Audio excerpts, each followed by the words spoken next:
Hi, this is Michael Kanellos at CEATEC Media, and I'm in Tokyo at CEATEC. It's Japan's version of CES. All the electronics manufacturers come here. And naturally, a big theme is energy. And within energy, a big deal is home energy management and smart grid.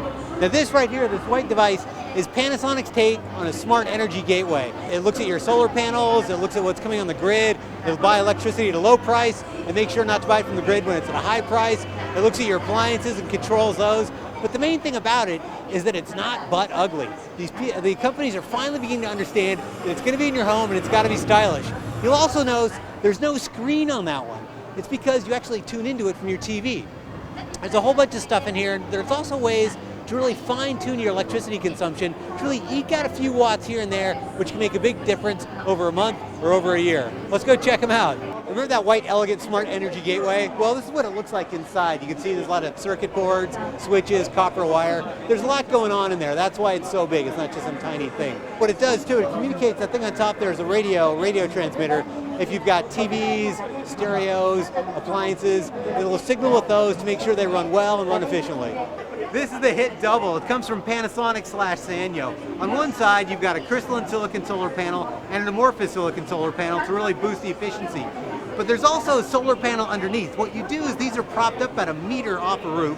If you have a white reflective roof, light's going to come down, hit the roof, and bounce up and hit that second underneath solar panel. So you get a lot more power out of it. Now this is Panasonic's take on electric cars. It pretty much looks like all the electric car exhibits you've probably seen. You know, we have the battery pack in the back, and you can see the Panasonic and Sony cooperation and mergers going on quite well, because those are Sanyo batteries in there. What's really interesting to me is the heat exchanger here, this little device.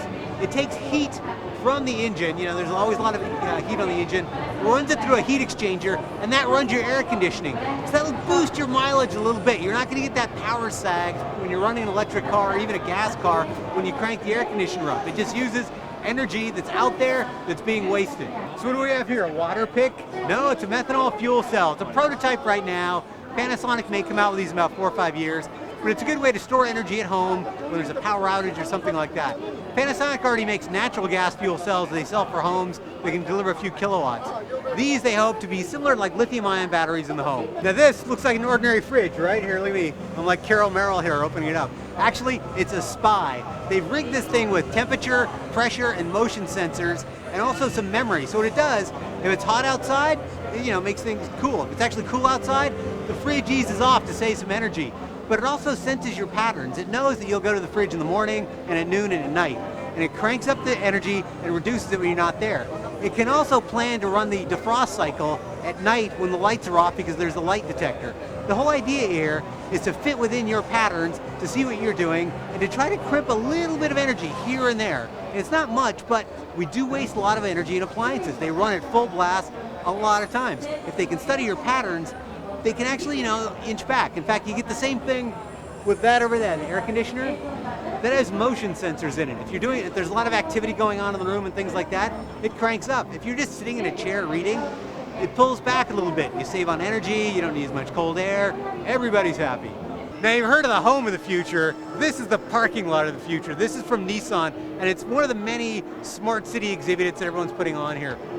That thing in the middle is a solar tree. In real life, it'll be about 60 feet tall, and those 3 round things are solar panels. Sun comes down, the panels will generate electricity, and then cars will drive up on those blue plots right there. It's a non-contact charging point. So you'll pull in under it, you'll get charged, and at home, you'll go home with a full battery pack full of electricity.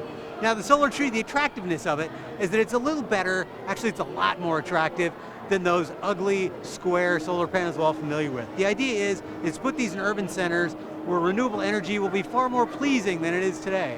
And cars, Nissan is also working on electric cars, of course, they have the Leaf coming out, but they're also working on auto navigation and letting cars, help you steer around so you don't hit things. Those little robots actually won't hit each other because they have sensors inside of them that when they get too close, they start spacing each other out. So what can I say about green technology in Japan? First of all, the industry isn't dead. They've got a lot of experience in energy efficiency. They've got a lot of experience in precision engineering. And now they're trying to mix that in with sort of the aesthetic from the industrial designers to make products that people are going to want in their home. That's a big deal. They've also got a lot of experience in EVs and batteries, so you'll see a lot of influence there. They have China breathing down their necks, so they're really going to have to drop the price on some of these and really improve the marketing. But overall, the base level technology is pretty good. I'm Michael Kanellos for CEATEC Media.